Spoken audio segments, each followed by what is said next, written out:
गांव का उजाला। सूरज ढल रहा था और आकाश के लाल पीले रंग धीरे धीरे धुंधले हो रहे थे। छोटे से गांव सूरजपुर में चहल पहल शुरू हो चुकी थी। यहाँ के लोग दिन भर खेतों में काम करके लौटते और शाम को चौपाल पर मिलते। चौपाल गांव की आत्मा थी। यहाँ कहानियां सुनाई जाती, समस्याओं पर चर्चा होती और हंसी ठिठोली चलती। रवि, जो गांव का सबसे जिज्ञासु लड़का था, चौपाल पर बैठा बुजुर्गों की बातें सुन रहा था। आज बात बिजली की हो रही थी।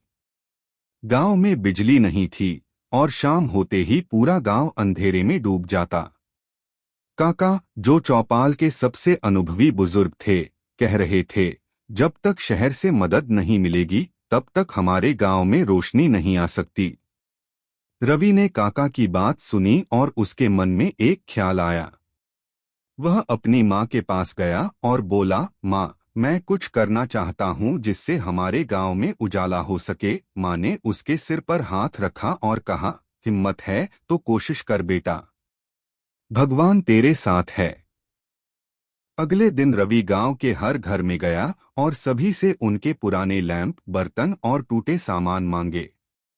लोगों ने पहले तो सवाल किया, लेकिन रवि के उत्साह को देखकर सबने मदद की।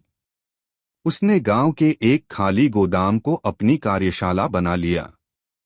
वहां उसने किताबों से सीखा, खुद प्रयोग किया और छोटे छोटे सोलर पैनल बनाने शुरू कर दिए।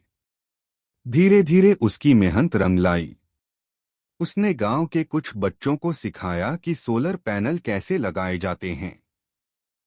1 महीने की कड़ी मेहनत के बाद चौपाल के ठीक पास एक बड़ा सोलर लैंप लगाया गया। जब पहली बार वह लैंप जलाया गया तो पूरा गांव रोशनी में नहा उठा। गांव के लोग खुशी से झूम उठे। काका ने रवि को गले लगाते हुए कहा, तूने साबित कर दिया कि बदलाव लाने के लिए हिम्मत और मेहनत की जरूरत होती है, सरकार की नहीं। उस दिन से सूरजपुर का नाम बदलकर उजाला गांव रखा गया। रवि की पहल ने गांव में बदलाव की शुरुआत कर दी और अब वहां हर घर में सोलर लैंप जलता था। इस कहानी ने सिखाया कि सपने देखना आसान है, लेकिन उन्हें पूरा करने के लिए हौसले और मेहनत की जरूरत होती है।